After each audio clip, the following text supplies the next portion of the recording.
Marikina yata nanalo.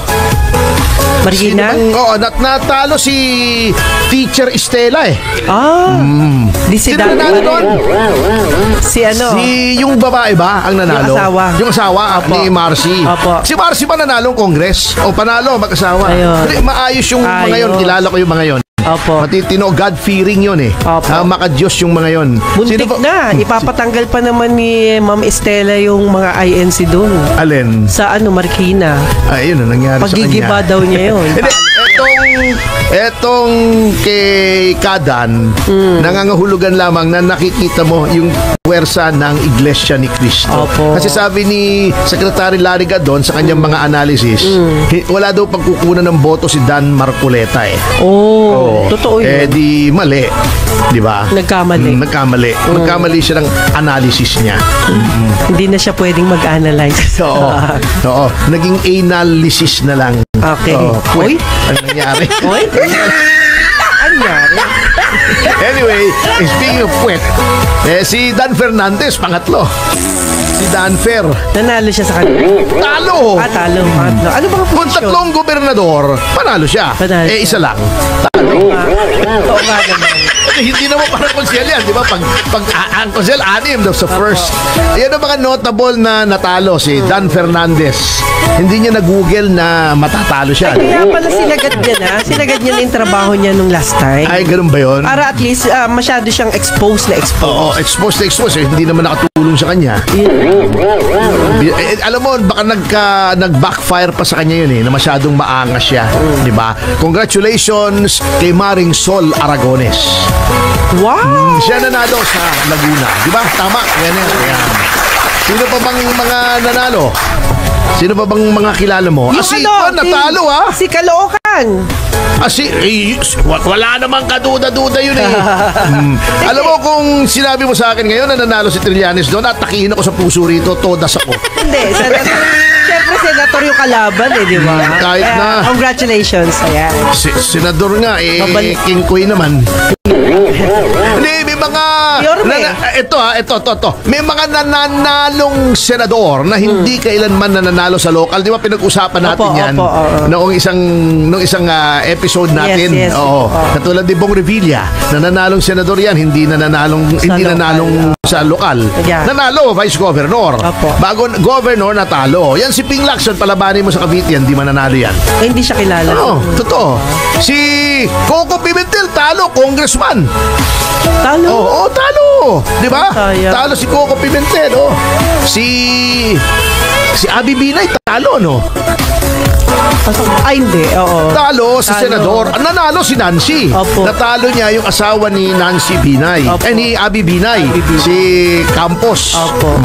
Na medyo kinampos ng boto. Kinampos ng boto. Kaya medyo hindi maganda nangyari. Si Aramina nga talo eh. Pero si Angelo De Leon, nanalo. Konsihal. Attorney sa Manila.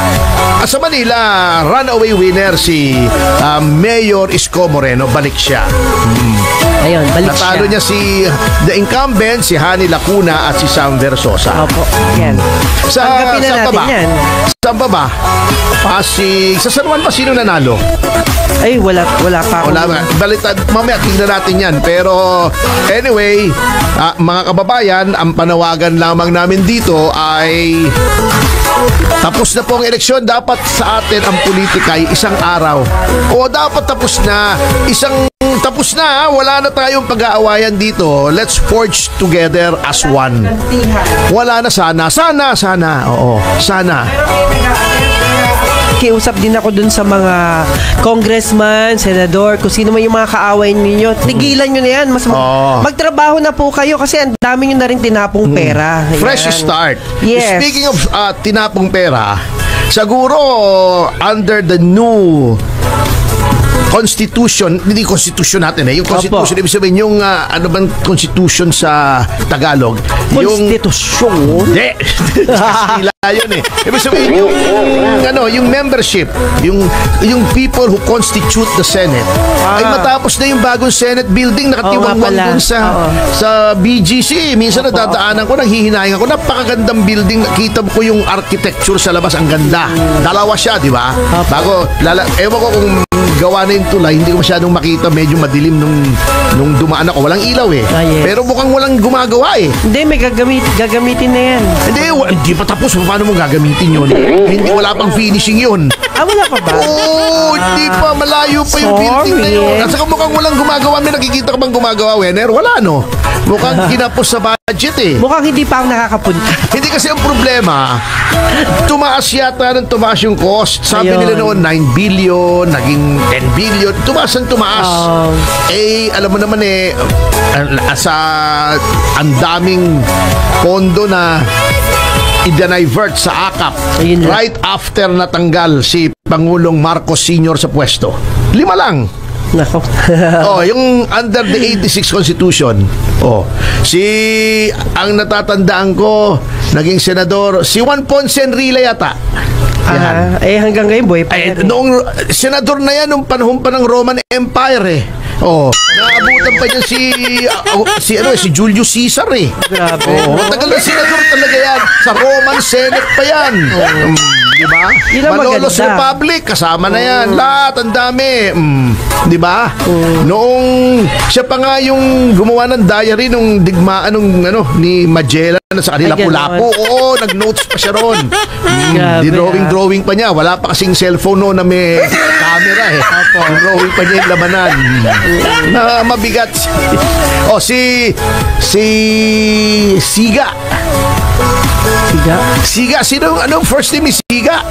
Anak to ni Tekla San Andres Siga. Nakalimutan ko kita mo na mga senador.